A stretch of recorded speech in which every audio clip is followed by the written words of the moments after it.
والسلام علی عبادہ الذین اصطفیٰ اما بعد فاعوذ باللہ من الشیطان الرجیم بسم اللہ الرحمن الرحیم۔ سامعین ذوالوقار، آپ حضرات درس حدیث سماعت کر رہے ہیں اور ریاض الصالحین سے آج ہماری حدیث نمبر جو ہے وہ 905 سے لے کر 907 تک ہے۔ جو روایت آپ کے سامنے بیان کرنے لگا ہوں یہ مسلم شریف کی حدیث مبارکہ ہے۔ حضرت سیدنا ابو عبداللہ عثمان بن ابو العاص رضی اللہ عنہ کہتے ہیں کہ جب میں بیمار ہوا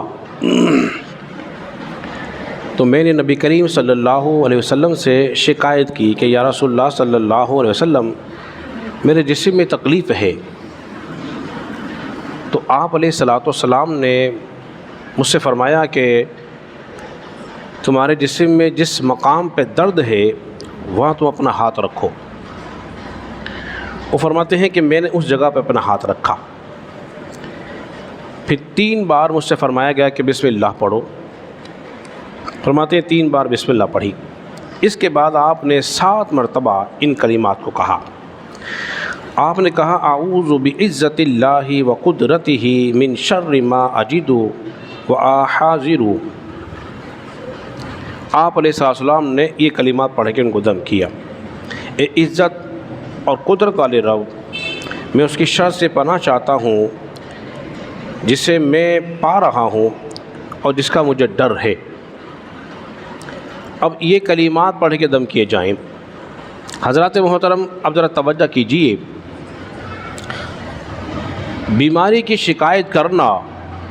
کسی سے کہہ دینا، یہ کوئی ناشکری نہیں ہے،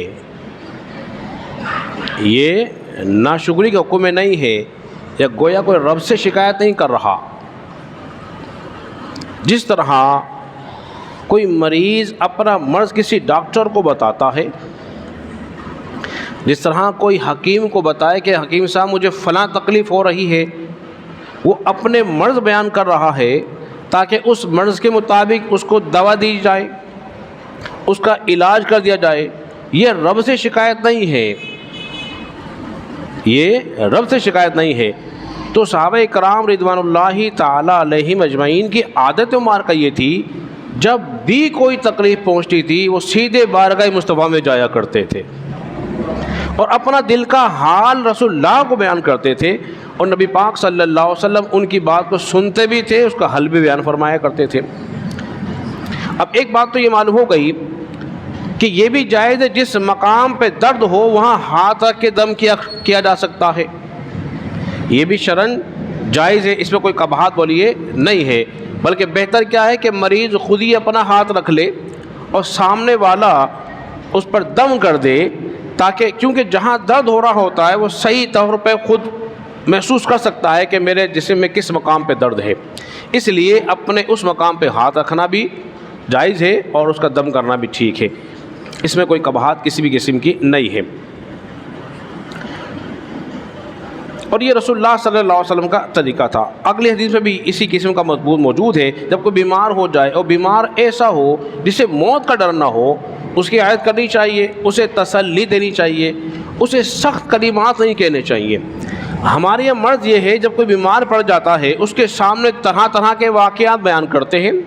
اس کے ساتھ یہ ہو گیا تھا، اس کے ساتھ یہ ہو گیا تھا، اس کے ساتھ یہ ہوا، جس سے مریض جو ہے بجائے سکون حاصل کرنے کے مزید پریشانی اور الجھن کا شکار ہو جاتا ہے۔ تو ہم تو آئے ہیں اس کا غم دور کرنے کے لیے، لیکن ہماری باتوں سے اس کا غم دور نہیں ہوا بلکہ مزید ہم نے اس کو غمگین کر دیا۔ تو یہ بھی ادب کے خلاف ہے، کسی مریض کے سامنے کسی اور کی باتیں نہ کرے، تاکہ ایسا نہ ہو کہ اس کو مزید تکلیف پہنچے، بلکہ اس کو تسلی دینی چاہیے، امید دلانی چاہیے کہ اللہ تبارک و تعالیٰ کی ذات تمہیں شفا عطا فرمائے گی۔ ایک تو یہ، دوسرا یہ، اگر کسی ایسے کے پاس گئے جو کہ بالکل موت کے ہی قریب ہے، موت کے ہی قریب ہے، ابھی اس کا انتقال ہونے والا ہے، تو پھر اسے کلمہ طیبہ کا نہیں کہیں گے کہ تو کلمہ پڑھ،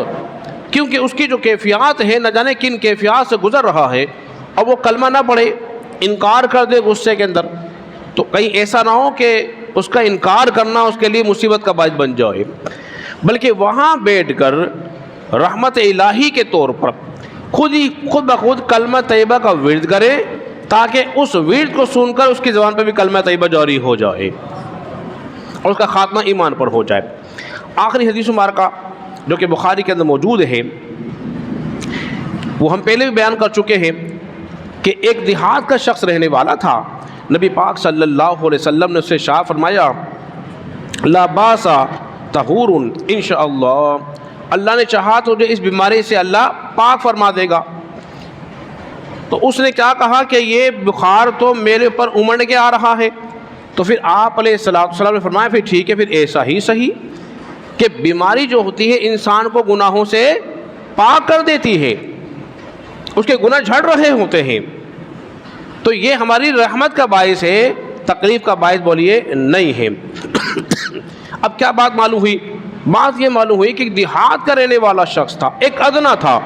اور رسول اللہ صلی اللہ علیہ وسلم سب سے بڑے ہیں، وہ خود چل کر گئے ہیں، تو حضور علیہ السلام نے بتا دیا کوئی چھوٹا ہو غریب آدمی ہو چل کے چلے جاؤ گے نا اس کے پاس کوئی بڑا چلے جائے گا، تو ایسا ہی ہے جیسے کہ مصطفیٰ کریم صلی اللہ علیہ وسلم کی سنت پہ عمل کر رہا ہے۔ ہمارے یہاں ماحول یہ بنا ہوا ہے کہ کوئی بڑا سیٹ صاحب، بڑا سرمایہ دار، بڑا پنڈ کا چودھری، کوئی میاں صاحب بیمار ہو جائے نا تو سب اس کے لیے جاتے ہیں، یار نہیں گئے تو میاں صاحب ناراض ہو جائیں گے، میں نہیں گیا تو حاجی صاحب کیا کہیں گے، نہیں گیا تو چودھری صاحب کیا کہیں گے، یار برادری لوگ کیا کہیں گے، یہ تو آیا ہی نہیں، تو اس کے ڈر کی وجہ سے جاتے ہیں، اللہ کے لیے نہیں جاتے۔ کاش ہمارا جانا اللہ کے لیے ہو جائے تو یقین جانیے پھر یہ جہاں بھی سدھر جائے گا اور وہ جہاں بھی سدھر جائے گا۔ تو ہمیں جو بھی غریب ہو اس کے بعد چل کے جانا چاہیے، سہولتیں موجود ہیں، کسی اور شہر میں ہے، وقت ہمارے پاس نہیں ہے، اسے کال کریں، اسے حال چال پوچھیں، اسے تسلی دیں، تاکہ اسے لگے کہ نہیں میں غریب ہونے کی وجہ سے لوگوں نے مجھے نہیں چھوڑ رکھا ہے بلکہ میرے اور قریب ہو گئے ہیں۔ اسلامی تفریق کو مٹا دیتا ہے۔ تو اللہ رب العزت کے بارگاہ میں دعا کرے خالق کائنات ہم سب کو سمجھنے اور عمل پیرا ہونے کی توفیق عطا فرمائے۔